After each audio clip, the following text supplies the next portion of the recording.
For today's video, magluluto tayo ng ginataang alimasag with lobster. So ito ang ating mga ingredient na gagamitin. So mga kaboski, let's go. Dito nagpainit na tayo ng mantika. So yung ilalagay natin ng una ay ang alimasag na sariwang sariwa galing sa Cavite. Yon mga kaboski. So yan, gumagalaw-galaw pa, lumalaban-laban pa yung mga alimasag na binili natin, no? Tumatakbo-takbo pa. So yan, lulutuin muna natin siya mga kaboski. Yan, ang tataba ng mga alimasag na to. So after a few minutes, balik na rin lang natin mga kaboski yung ating alimasag para magpantay yung both side, maluto talaga siya at lumabas yung katas. So hinahabol natin na mga tas siya. So nilinisan na rin pala natin yan at pinasuka. So after nyan mga kaboski, ihango muna natin o set aside muna natin siya, no? Itabi muna natin palamigin and magluluto na tayo, magigisa-gisa na tayo. So yan, itabi muna natin. Napakalinamnam, kumakatas-katas ang ating mga alimasag. So yan, magigisa tayo ng luya mga kaboski, no? And then sunod na natin ang sibuyas bawang, pagsabayin natin yan. And then mekos-mekos lang natin yan mga insan, mga kaboski, ano? Mekos-mekos na yan. So yan, ilagay na natin ang ating natirang lobster na hiniwa-hiwa natin, no? Napakasarap ng lobster, galing pa sa Bukana Vloggers mga kaboski. So yan, ayan, mekos-mekos na natin. Salamat sa aking insan, at si Talsek Rosales. Yan o. And then ilagay na natin mga kaboski ang sitaw, kalahating kilo mga kaboski, ano? Halo-haluin o mekos-mekos na natin yan mga insan. Napakarami, napakasarap talaga po ng gatang gulay.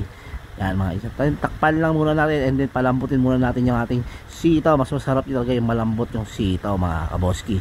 So ilagay muna natin yung unang gata. So yan o, para yan ang una nating gata. Pag sinabi ko na, may iba kasi nagsasabi mga kaboski, unang gata yung pinaka parang malabnaw pa. So yan, yung hindi puro. So yan mga kaboski, ibalitan natin si alimasag para mag-mix na doon sa lobster, no? Yan, no? Mekos-mekos na natin yan mga insan. Hindi natin papalampasin pa. Ilagay na rin natin ang ating malupit at napakasarap, napakalinang pampalinaw ng mata, ang ating kalabasa mga kaboski, ano? Ilagay na natin yan. And then mga kaboski, para hindi tunaw agad yung sabaw nyo, bali parang in-steam ko muna siya, ano, ng ilang minuto. Parang nasa ibabaw lang natin siya inilagay para maluto. So yan, imekos-mekos na natin yan mga insan. Napakaramit, napakasarap niya, no? Yan. And then ilalagay na natin ang unang gata mga kaboski. So yan. And then parang nabitiin na ako dyan mga kaboski, di ko na napakita sa video. Sinamahan ko ng isang pack na Coco Mama, no?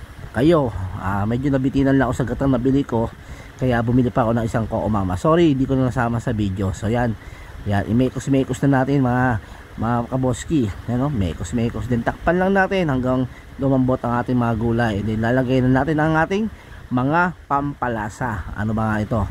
So yan mga kaboski, ilalagay ko na yung una, ang ating pamintang buo na dinurog, no? Pinukpok-pok-pok. Yan. So tatlo yan, 3 piso nilagay ko dyan. So mga kaboski, kung umabot ka sa video to, pakilagay naman kung taga-saan ka or taga-saan kayo para malaman ko saan umabot ang ating video mga kaboski. So yan, nilagyan ko ng mga pampalasa, asin, 2 kutsara at kalahati ng teaspoon. So yan. And then lagyan na rin natin ng MSG, or sa inyo, sa akin betchin lang, no? Ano, lagyan natin and then imekos-mekos na natin yan mga insan. So yan, napakasarap. Maraming salamat mga kaboski. Tikman na natin ang ating gatang alimasag with lobster. Yan, napakasarap, napakalinamnam. Tara, kain po. Woo, juicy mga kaboski. Maraming salamat and thank you for watching. Bye bye.